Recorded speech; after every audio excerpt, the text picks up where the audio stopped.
Aujourd'hui, j'avais envie de vous parler de la nouvelle, enfin plutôt devrais-je dire la future mise à jour d'Apple sur l'iPhone iOS 15.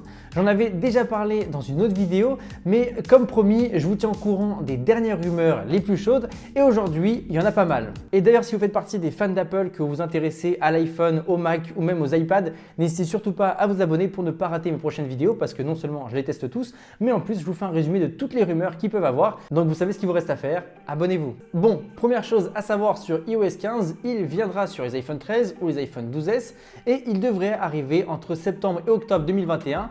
Il sera disponible sur tous les iPhones à partir de l'iPhone 7, RIP pour l'iPhone 6S. Mais bon, je crois que je vous apprends rien. Le premier gros point du jour est par rapport à tout ce qui va être lié aux notifications qui devrait être réellement amélioré. On parle d'un système de catégories selon ce qu'on va faire, c'est-à-dire que les notifications ne seront plus aussi linéaires qu'actuellement. Pour ceux qui ne le savent pas, à l'heure actuelle, on a deux possibilités, ou elles sont activées ou elles sont désactivées. Après, au niveau de l'activation, on va avoir évidemment plusieurs choix, mais dans l'idée, c'est activer ou désactiver. Avec iOS 15, on pourra maintenant mettre des modes de notification et en soi, ça a du sens. Selon ce qu'on fait au moment de la journée, on ne veut pas forcément recevoir les mêmes notifications.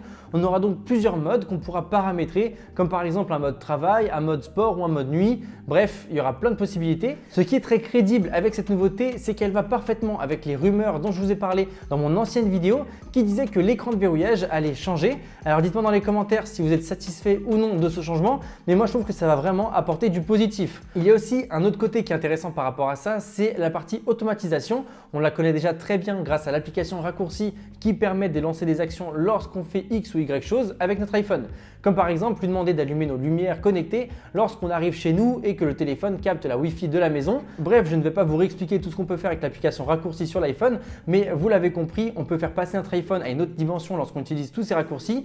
Et ce qui est vraiment fou, c'est qu'on pourra maintenant coupler ce système au mode de notification dont je vous ai parlé juste avant. On pourra par exemple avoir des messages prédéfinis lorsqu'on sera par exemple en mode nuit et ça permettra comme ça d'avoir une vraie gestion du téléphone même quand on ne l'utilisera pas. Et ça, faut avouer que c'est incroyable. Autre point est par rapport à l'application Messages. Je sais qu'on est de moins en moins proche de cette application sur l'iPhone, mais c'est vrai qu'avec iOS 14, Apple a essayé de mettre en place de plus en plus de fonctionnalités sur son application Messages via iMessage parce que les SMS restent des SMS et comme ça petit à petit ils sont en train de tester et d'essayer de mettre en place leurs premiers réseaux sociaux.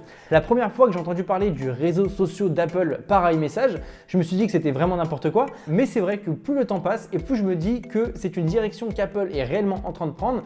On peut par exemple maintenant avoir des groupes sur iMessage, on peut également avoir pas mal d'applications, de choses à ajouter pour s'amuser dans les groupes et aussi on peut planifier des choses comme par exemple avec l'application sondage. On sait qu'Apple implante de plus en plus de fonctionnalités sur l'application Message et on sait qu'iMessage pourrait devenir une vraie alternative à WhatsApp qui en plus est en train de perdre la plupart de ses utilisateurs. Bref, dès qu'il y aura des rumeurs plus détaillées sur le sujet, je vous ferai évidemment une nouvelle vidéo où je vous en parlerai en story sur Instagram, mais je trouve ça quand même super audacieux de la part d'Apple et j'espère qu'ils vont réussir à substituer WhatsApp. Par contre, le gros problème qu'on a par rapport à ça, c'est que iMessage est uniquement disponible sur l'iPhone et je ne crois pas qu'Apple serait prêt à casser ces barrières.